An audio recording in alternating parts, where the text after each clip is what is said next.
세 번째, 국민대 모의 논술에 대해서 설명드리겠습니다. 수능 특강, 수능 완성에서 출제가 되었고요. 개념만 갖고 문제가 구조가 다른 문제들이 많이 출제가 되었어요. 수특, 수한 출제 비율을 따져보면 10문제 중에 수능 특강은 6문제, 수능 완성 3문제, 한 문제는 고1 문제로 다음 바로 이어서 설명드릴 거고요. 예제, 유제, 레벨 2 문제 고르게 나왔고 수능 완성에서는 유형편과 실전편 중에서 유형편에서만 3문제가 출제가 되었어요.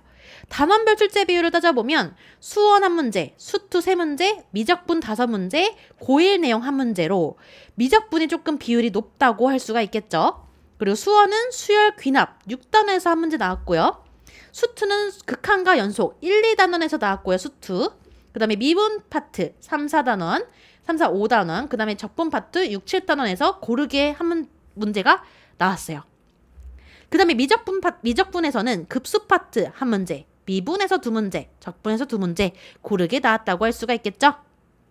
분석 포인트 첫 번째, 고등수학 상 활용 문제가 나왔어요. 우리 고등학교 1학년 때 다항식의 연산에서 3차 방정식 활용 문제가 출제가 되었어요. 그래서 이 문제는 무조건 맞고 가야 하는 문제죠. 고1 문제이기 때문에. 그래서 3.5점, 4.5점, 총 8점이 주어지기 때문에 이 8점 문제는 반드시 맞추고 가야 되는 문제고요.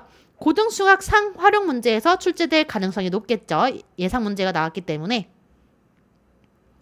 분석 포인트 두 번째, 개념 활용한 문제가 많이 나왔어요. 연결 자체는 국민대가 많이 낮아요. 하지만 핵심 개념을 변형, 활용해서 구성된 문항으로 출제가 되었기 때문에 연결이 많이 떨어져서 개념 완벽하게 아셔야 되고요. 분석 포인트 세 번째, 이 문제도 예상 문제 7번으로 개념 활용 문제예요. 자, 미적분 문제인데 가장 중요한 부분적분 문제가 출제가 되었고요. 어렵게 느껴질 수 있지만 보통 1번부터 3번 또는 4번까지 단계적으로 문제가 제시되었기 때문에 문제 해결 과정이 명확하게 주어져 있어요. 그래서 순차적 풀이 구조가 제시되어서 1번 풀고 2번 풀고 1, 2번을 활용해서 3번을 풀으라는 문제겠죠. 그래서 순차적 풀이 구조 제시한다는 점, 국민대의 특징이라고 할 수가 있겠죠. 최종 학습 방향 생각해 보시면요.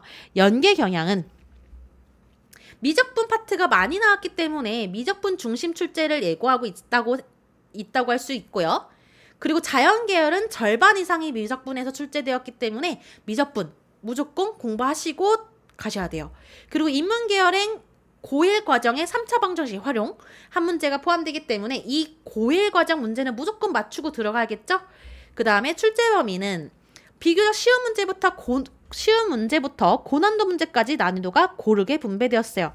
연계율은 높지 않으면서 연계문항 또는 개념만 동일하고 유형이 다른 문제들이 다수예요. 그래서 국민대를 대비하시는 분들은 개념을 완벽하게 공부하셔야 돼요.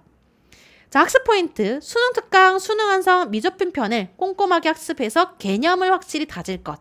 그 다음에 두 번째, 기출 변형 문제를 활용해서 새로운 문제 유형에 대한 응용력을 강화해야 돼요. 세 번째, 인문계열 수험생도 고1 과정의 기초 단원을 소홀히 하지 말고 꼭 점검하셔야 돼요. 고1 과정 꼭 맞추고 가셔야 돼요.